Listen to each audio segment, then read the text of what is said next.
Alrighty, hello everyone. This is Kevin Hurley. Welcome to today's podcast. I am going to be doing this solo. It'll be a solo podcast. Michael here.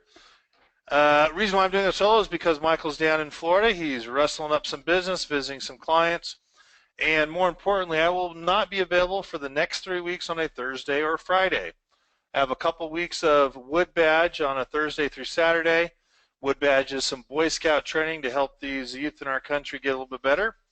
And of course, in between those 2 weeks, I've got a surgery scheduled for my son with a broken foot. That'll be, hopefully it'll be a Thursday, maybe not a Friday, Saturday, Sunday, or end of the week, but we will find out. With that said, let's get off to what's happening and why. Obviously, our question, what's happening in our stock market today? Well, pretty interesting week lined up for us. We had the FOMC minutes today, which basically told us that they want to raise rates. The Federal Open Market Committee decided if we don't raise rates, we could be looking at a recession. Kind of funny. If you look at all the other metrics, we've been in a recession for at least the last 3 years. Wages are down. Job growth is down. We still haven't reached the levels of 2008 and 2009 on the amount of jobs that are available for people to have. We will pay particular attention this week to initial claims, how many more people are filing for unemployment, and towards the end of the week on Friday here, retail sales. I guess that's Thursday, huh? Today's the 12th, so it'll be Thursday. Retail sales. Are sales going out? Are consumers buying, getting ready for Christmas? We need to have a big push towards the end of the year, over a 4.1 or 2, I don't remember exactly, but we need the last half of the year a 4 point, boy, to stay above 2, we're at 0.8, so we need a 3.2 for the next 2 quarters just to get to a 2% GDP growth. Probably not going to happen. In fact, probably looks really bad, to be honest with you. Needless to say, we have a lot of things coming up that we're really interested about. I put it out there just because I found it rather interesting. The Wells Fargo CEO retired, effective immediately. Obviously, he's taking the brunt of millions of employees. Let me take it back. About 5,300 employees creating millions of accounts to get bonuses and paychecks. Oil, our market for last week has been obviously linked to oil. We have an update in the market on oil. We're going to have an update in our stock market. I made the comment that earnings up next for markets with the Fed believing to be aiming for December as a rate hike. Last time we had a rate hike, our market fell 10%, and we had that negative quarter where we were down 7% twice between January and March. The trillion-dollar manager sees 3 key risks to emerging markets: Trump, China, and the Fed. And obviously, as we mentioned before, the Fed minutes, hawks where the delay in the rate hike could cause a recession. For the most part, with all the stimulus that's been put in, that really takes between 18 months to 3 years to trickle on through. Let's admit it. We are in a recession. Basically, we have had negative earnings for 7 quarters.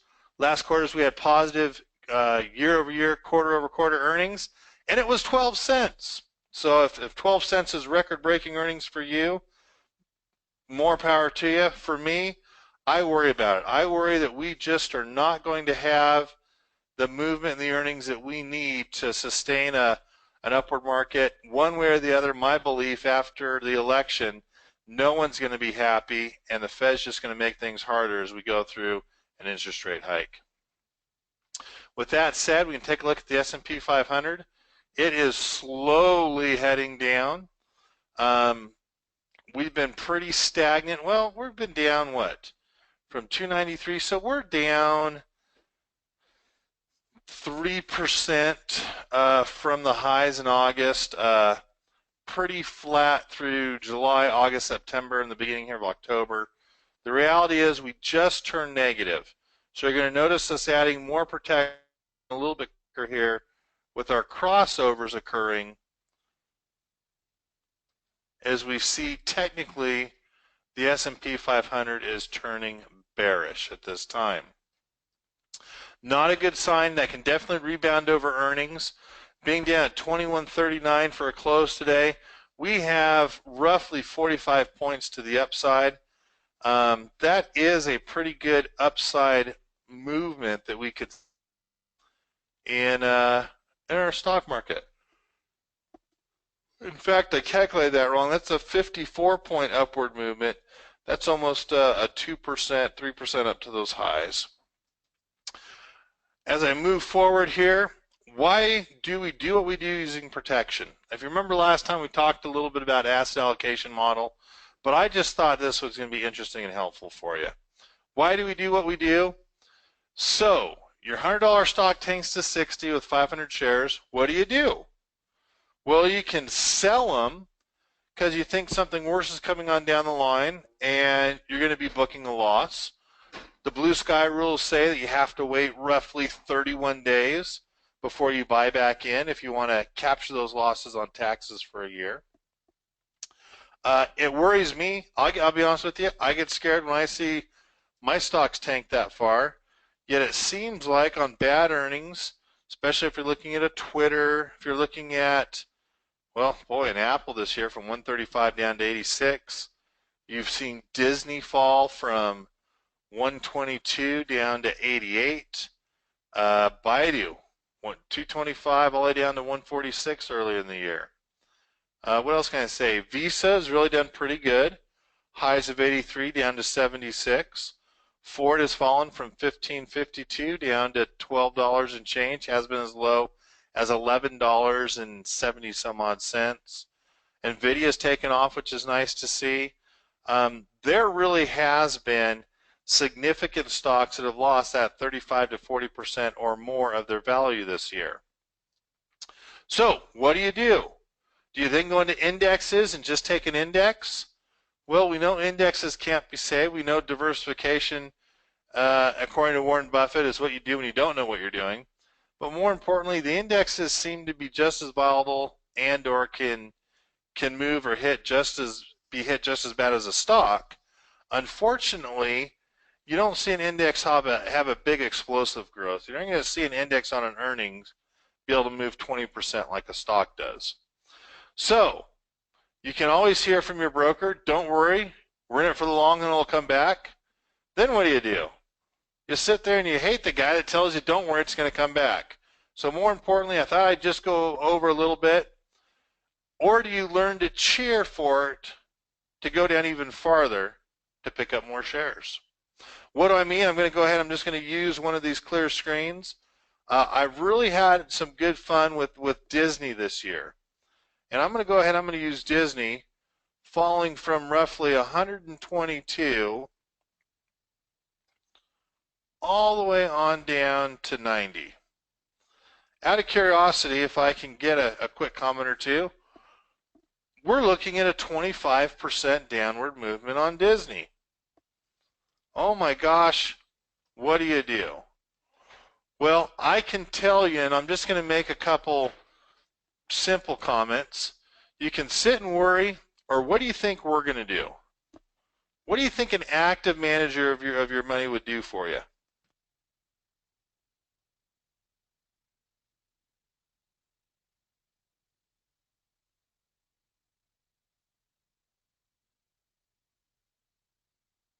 No, that's not a death pause.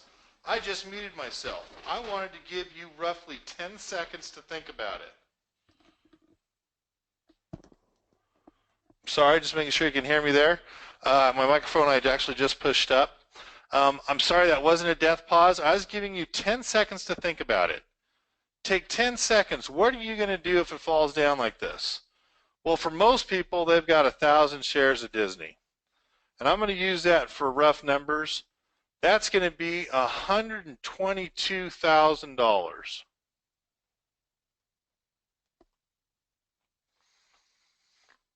For protection, we added $5,000 of protection to Disney for the right to sell at 120. For some, it might have been 115.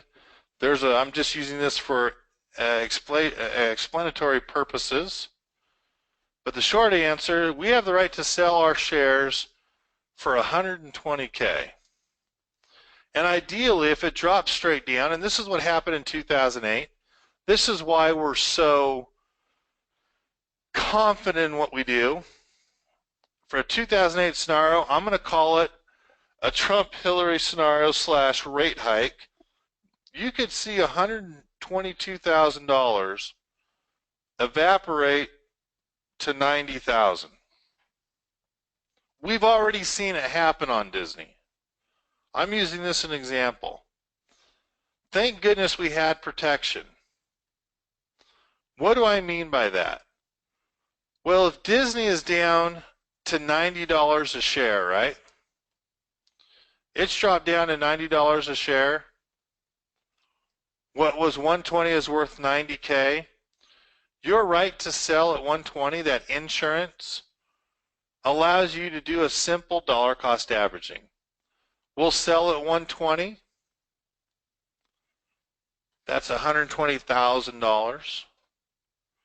We'll buy back in at 90.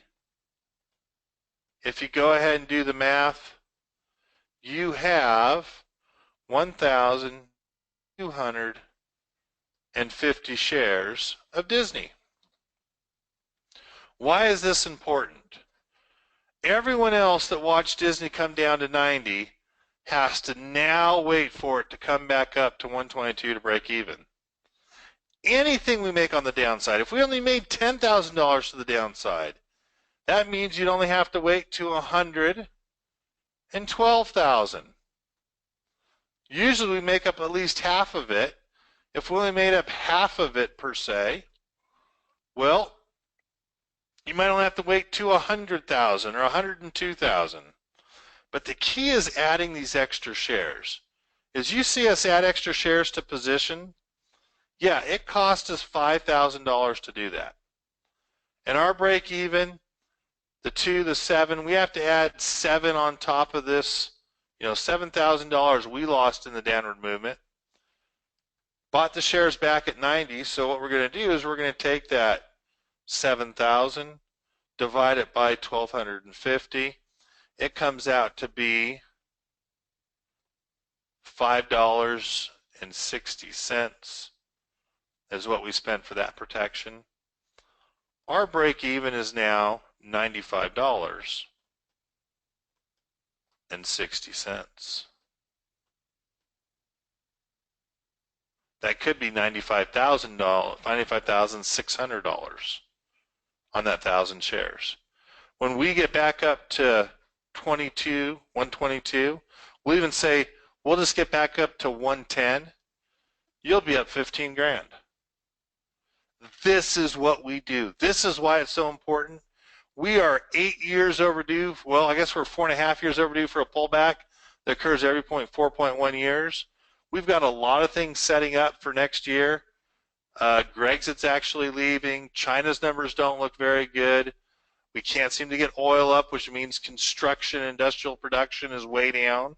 Alcoa just showed us that on their earnings, which was horrible. Everything is setting up for a significant drop in the market. There are so many naysayers that are just talking about how bad it's going to be.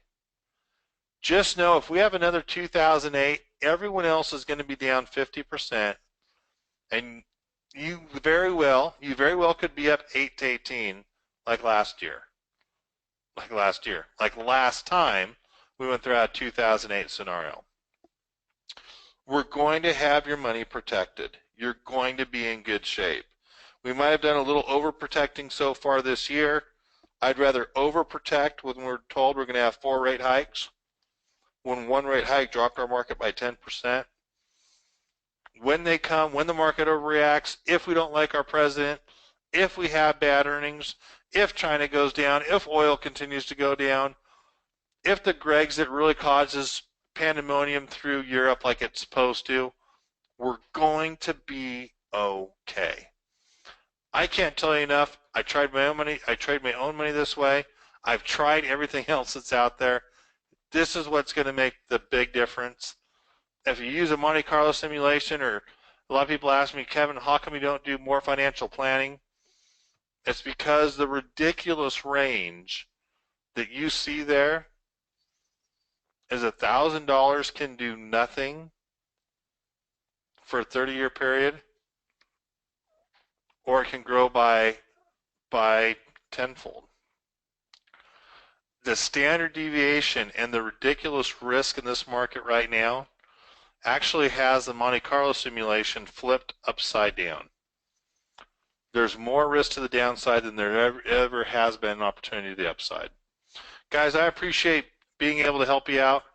I appreciate you giving me the opportunity to take care of your money and protect it when things look bad. I know it's just a matter of time before some things really come and hit. And just know you'll be protected and you will be ecstatic to see the market fall down. You'll understand the farther it goes down, the more money you're going to make. Right now, for those that are NVIDIA and Baidu, we're right at that point where if those two stocks, which are particularly overvalued right now, start a steep slide downward, you guys are going to be in fabulous shape. In fact, you'll make more money on the stock falling down than you could on your stock going up. Dollar for dollar going up, they'll make more money dollar for dollar on the way down. Guys, again, I appreciate your business. I'm grateful for the opportunity to manage your money. I'm grateful for the opportunity to be able to protect it and give you the excitement of seeing a stock price be really good for you when it comes down. Guys, take care. Have a great night. I'll get this out to you in the email. Read that email to see how to get a hold of Michael if you need him, and I'll talk to you again soon. Bye-bye.